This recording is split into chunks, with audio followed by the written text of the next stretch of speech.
So చాలా మందికి కూడా తెలీదు మీరు సుకుమార్ సార్ వచ్చేసి ఫ్రెండ్స్ అనేది. చిన్నప్పటి నుంచి మాకు ఊహ తెలిసినప్పటి నుంచి స్నేహితులు. ఎందుకంటే ఒకే ఊరు, ఒకే ప్లేసు, పక్క ఇల్లు. తెల్లవారితే ఇద్దరం కలిసి బయటకు వెళ్ళిపోవడం, ఆడుకోవడం, అల్లర్లు చేయడం, తిరగడం. ఆ బాల్యం నుంచి కలిసి పెరిగిన వాళ్ళం.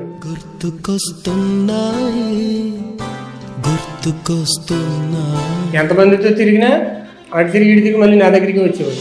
ఓకే. ఎదలోతులో నిదురించు జ్ఞాపకాలు నిద్రలేస్తున్నా. మీరు కూలీకి వెళ్ళి కూడా డబ్బులు తీసుకొచ్చి ఆయనకి. అవునవును. అంటే ఇద్దరు ఫ్రెండ్స్ మధ్యన చిన్నప్పుడు అది జనరల్గా జరుగుతుంది. ఎప్పుడన్నా మన మనుషులు, మన ఫ్యామిలీ, మన ఫ్రెండ్స్ అనేది పక్కన పెడితే అసలు అతనికి దాహం, ఆకలి అనేది కూడా గుర్తుకురాదు. అది కూడా మర్చిపోతాడు. అంత పిచ్చి అన్నమాట.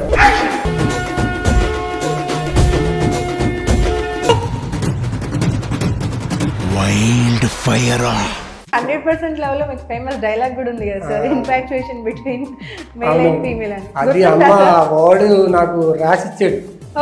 తెలుగులో రాసిచ్చాడు. ఇంగ్లీష్ రాదు కదా, తెలుగులో రాసిచ్చి ప్రాక్టీస్ చేయరా, ఇది నీకు చాలా ఇంపార్టెంట్ అవుతుంది. అంటే ఒక ఇంట్లో పనివాడు infatuation interaction between male and female state of the complete carried out unappreciated unwarranted. ఇదంతా మీకెలా తెలుసు? బాబు చాలా సార్లు ఉండే. మనకి ఎక్స్పీరియన్స్ లేదు కదా, పైగా ఇంగ్లీషు. తెలుగు అయితే చెప్పేసేవాడు. చెప్పలేకపోతే దబ్బే.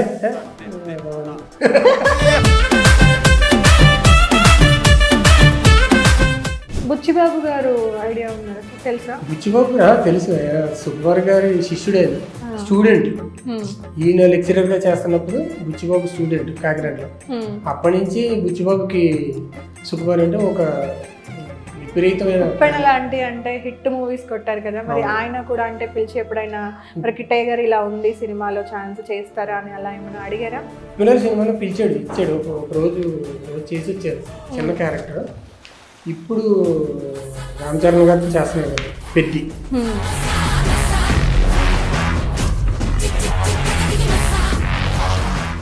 ఈ ఫోటో స్టోరీ ఏంటి, ఇది ఎప్పుడు సార్? ఇన్స్టాగ్రామ్లో చూసాను. అది కుమారి 2010 షూటింగ్ టైంలో, అంటే చిన్నప్పుడు మేము అలాగే తిరిగేవాళ్ళం. ఓకే, సైకిల్ మీద. సేమ్ సైకిల్ మీద ఎక్కించుకునేవాడు, తీసుకెళ్ళిపోయేవాడు. అది గుర్తుగా ఊరికే సరదాగా గుర్తొచ్చి అడిగాడు అనమాట. సైకిల్ తొక్కుతావు ఇప్పుడు, నన్ను ఎక్కించుకుని ఎక్కువ నేను ఇప్పటికీ అలాగే ఉన్నానో తొక్కుతాను. అలా తీసుకున్న ఫోటో.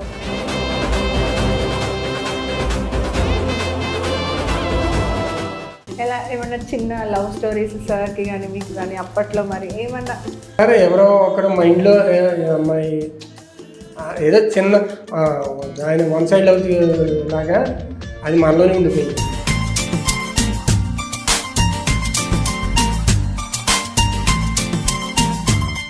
లవర్స్ కన్నా ఎక్కువ ప్రేమ ఉండేది మా మధ్యలో ఆడికి.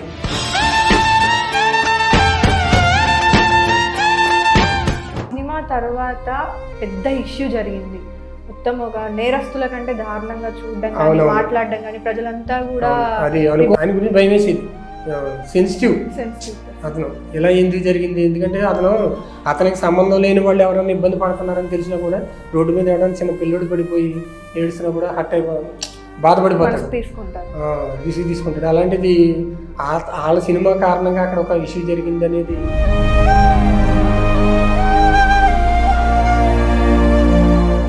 ఇంకా నా ఫ్యామిలీ విషయానికి వస్తే ఆయన ఫ్యామిలీయే. ఇంకా మా పాపకి చదివించి ఎడ్యుకేటెడ్ కానీ, కాలేజీ ఫీజులు కానీ, చిన్నప్పటి నుంచి స్కూల్ ఫీజులు కానీ ఆల్మోస్ట్ ఆయనే కట్టాడు.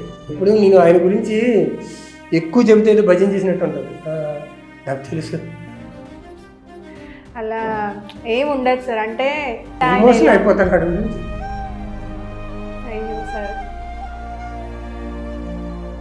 సారీ.